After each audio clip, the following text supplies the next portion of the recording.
Goka slept peacefully next to the river Tano. The village, nestled by the river's edge, seemed to breathe in harmony with the gentle flow of water. The river Tano was not just a body of water, it was the lifeblood of the village, a silent witness to the lives that unfolded on its banks. The river, shining like a silver ribbon under the sun, flowed right through the middle of the village. Its waters sparkled, reflecting the vibrant life that thrived around it.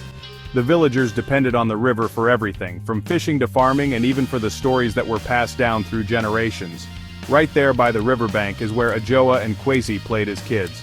Their laughter echoed through the air, mingling with the sounds of the flowing water. The riverbank was their playground, a place where their imaginations ran wild and their bond grew stronger with each passing day. They made sandcastles, and their laughter sounded like the river's gentle song. The sandcastles, though temporary, were symbols of their dreams and aspirations. Each grain of sand held a story, a memory of their carefree days by the river. Adjoa, with eyes as bright as the stones in the river, would tell stories using reeds and grasses. Her tales were filled with magic and wonder, capturing the hearts of everyone who listened. The river seemed to listen too, its waters whispering back in a language only Adjoa could understand. Kwesi, strong and steady, would listen with a smile. He admired Adjoa's creativity, and often found himself lost in her stories. The river was their confidant, holding their secrets and dreams within its depths. Their friendship, just like the river, was very deep. It was a bond forged through shared experiences and mutual respect. The river, with its constant flow, mirrored the unwavering connection between Adjoa and Kwesi. Adjoa and Kwesi grew up, and the river watched their lives change. Seasons came and went, and with each change, the river remained a steadfast presence. It saw them through their joys and sorrows, their triumphs and failures. Kwesi, using his father's fishing net, became a fisherman. He spent his days on the river learning its moods and rhythms. The river taught him patience and perseverance, qualities that would serve him well in life. He knew everything about the river, even its secrets whispered on the wind. The river was his guide, leading him to the best fishing spots and warning him of impending storms. Kwesi felt a deep connection to the river, one that went beyond mere survival. Adjoa, with her quick fingers, became a weaver. She spent hours at her loom, creating intricate patterns that told the stories of her people. The river's flow inspired her designs, each thread a reflection of the life that thrived along its banks. Her loom made a beautiful sound of color and texture, and her creations showed the bright and lively life of Goka. The textiles she produced were more than just fabric, they were a testament to the rich cultural heritage of her village. The river, always there, reflected their dreams.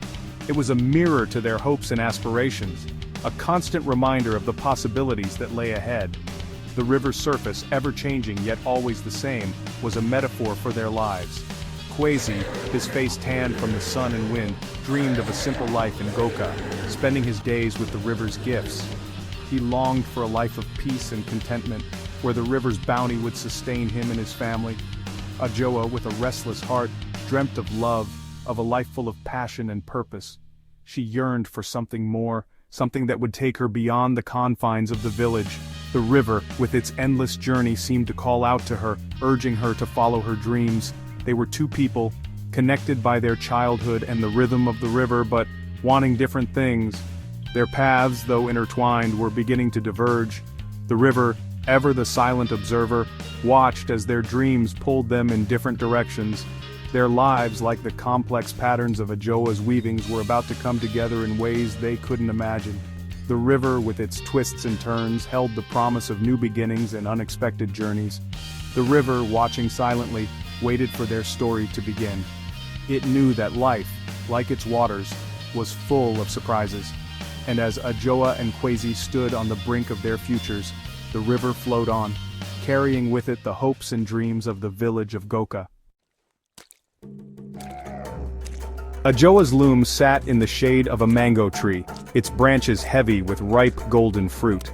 The tree had been there for generations, providing shelter and inspiration to many weavers before her.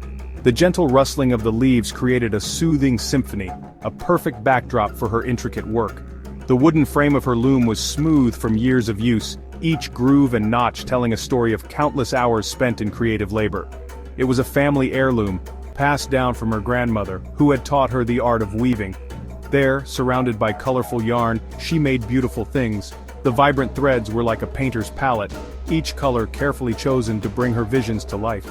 The yarns were dyed using traditional methods, with natural pigments extracted from plants and minerals. Her fingers moved quickly across the loom, weaving together threads of cotton and silk. Each movement was precise, a dance of dexterity and grace. She had learned to weave by watching her mother, her small hands mimicking the practiced motions until they became second nature. Each thread held a story, a memory, a dream. The red thread spoke of love and passion, the blue of calm and serenity, the green of growth and renewal. Together they formed a tapestry of life, a reflection of the world around her. Her kente cloth, famous all around, was full of life. The intricate patterns and vibrant colors were a testament to her skill and creativity. Each piece was unique, a work of art that told a story of its own. Bold patterns, inspired by the river's flow and the forest's hug, showed Adjoa's soul. The swirling designs mirrored the currents of the river, while the earthy tones reflected the rich hues of the forest floor. Nature was her muse, and she wove its beauty into every piece. She wove stories of love and sadness, of hope and strength, each thread a reminder of what it means to be human. Her weavings were more than just fabric. They were a medium for expressing the deepest emotions and experiences of life. People came from far away to see her work, to feel the stories woven into the fabric. They marveled at the intricate designs and vibrant colors, each piece a testament to Adjoa's talent and dedication. But Adjoa wanted more than just praise. She longed for a deeper connection, a love that would fill the void in her heart. She dreamed of a partner who would understand her passion and share in her creative journey. She wanted a love as deep and lasting as the colors in her weavings. A love that would stand the test of time, just like the vibrant threads that never faded. She believed that such a love would inspire her to create even more beautiful things. A love that would feel like a warm hug, a love that would inspire her to create even more beautiful things. She imagined the joy of sharing her life and her art with someone who truly understood her. She saw that love in the eyes of the women who bought her cloths. They appreciated the beauty and craftsmanship of her work, and their admiration gave her a sense of fulfillment. Women who wore her creations, their faces shining with joy and excitement. They wore her cloths with pride, knowing that they were carrying a piece of Adjoa's heart with them. They saw in the bright threads a reflection of their own hopes, their own dreams of love and belonging.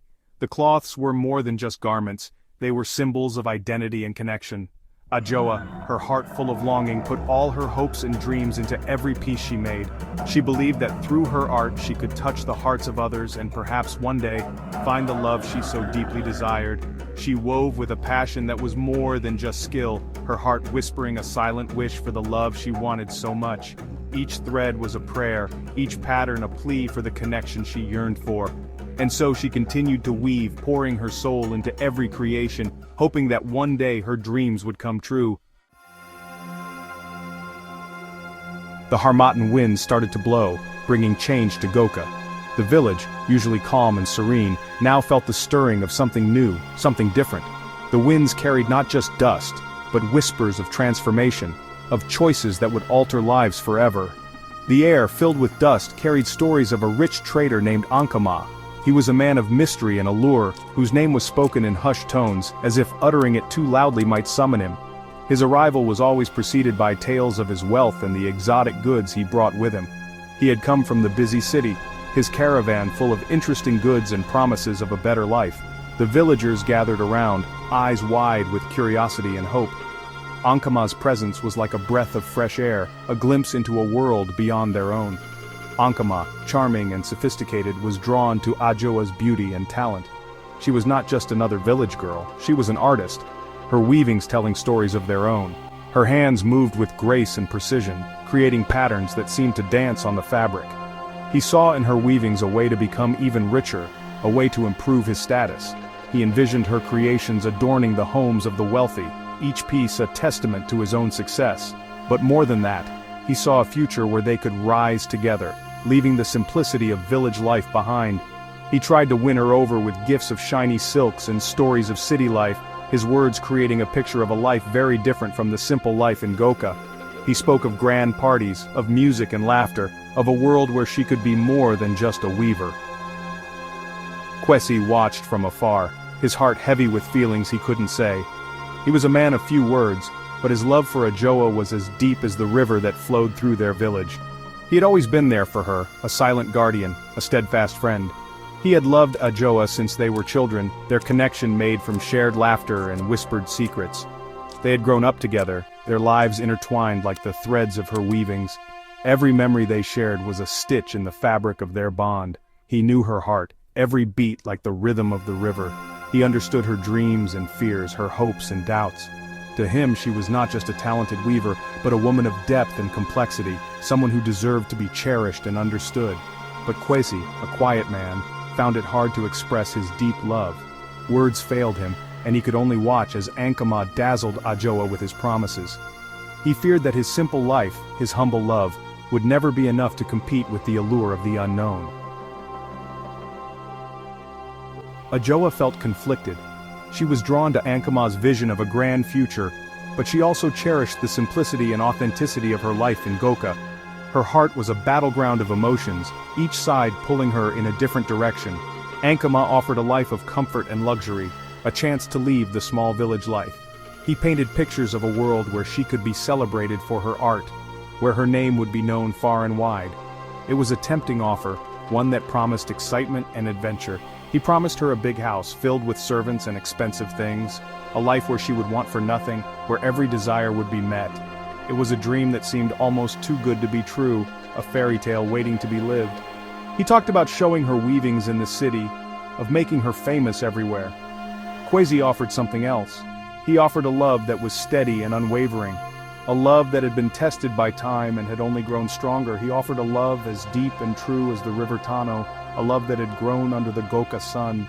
It was a love that promised not wealth or fame, but a life of shared moments and mutual respect, a love that was rooted in the soil of their homeland. He offered a life of shared dreams and simple happiness, a life based on the traditions of their village, a life where they could grow old together, surrounded by the people they loved and the land they called home. It was a vision of contentment and peace. Adjoa, caught between the excitement of the unknown and the comfort of what she knew, had a big decision to make. Her mind was a whirlwind of thoughts, each one pulling her in a different direction. She stood at a crossroads, her future hanging in the balance. The river, flowing silently by, didn't give her any answers, only its constant presence. It was a reminder of the passage of time, of the choices that shape our lives. As she stood there, she knew that whatever path she chose, it would define her future.